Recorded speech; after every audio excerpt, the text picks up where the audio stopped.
I think we reached a point where we're trying a little too hard to upgrade Rice Krispie treats. I made a ton over spring break, and look, I get it. Brown the butter, miso infused, toast the marshmallows, frosted, chocolate dip, Girl Guide, Samoa, cookie flavor, layers and layers of flavors. All great ideas. And they probably taste great. I mean, look at this thing. But social media is filled with this idea that everything can be better or the best. Sometimes it feels like we forget who we're making these for. Kids or adults who want a kid treat.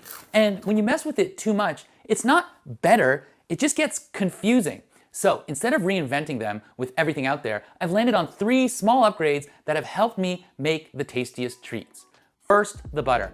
Everyone wants you to brown it. Same thing with cookies, right? You cannot go online without a suburban mom telling you how amazing brown butter is. I can't even. I mean, we get it. It's great. I mean, so is a regular cookie with butter, but I hear you. But for this, I'll meet you halfway. What I like to do is instead take about 180 to 190 grams of butter and melt it over medium heat and just let it go a little longer.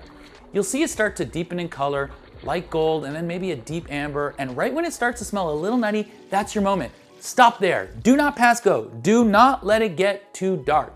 You're getting some of that flavor, but it's still a Rice Krispies treat. Now, while that's going, add your marshmallows. I like to use the big ones. I'm using 475 grams total, but hold back about 80 grams or maybe around 15%. Those are gonna go in later. Stir in the big batch of marshmallows into the butter and melt them down over medium to medium-low heat until it's all gooey. Once it's mostly smooth and mostly melted, add about 2 teaspoons of vanilla, maybe a tablespoon if you're feeling confident. Give it a quick mix and then just a pinch of salt. It helps bring out the flavor. Not flaky salt, not black lava salt, not fleur de sel, just salt. Now, this is where you can have a little fun without breaking the whole thing and going insane. I'm using 270 grams total cereal, about 220 grams Rice Krispies, and around 50 grams of something else. I like Froot Loops. I got these, they're shaped like hearts because I love my family and they were on sale. I mean, both can be true. I've tried 100% Froot Loops. I mean, that's what started me on this whole thing, making way too many crispy treats to begin with. My youngest saw Froot Loops treats dessert at a restaurant for $6.99, and I was like, no thank you. So I made them at home, and they were all 100% Froot Loops, and it was fine. My kids ate some of it, and I ended up eating the rest. Texturally, it was just harder. It loses that light, crispy structure that makes these so good. Rice Krispies are perfect for a reason. But adding 25 to about 40% of another cereal gives you color, texture, and just enough variety to make it more fun. So I'm not anti-add-ins. I'm not the Rice Krispies Grinch.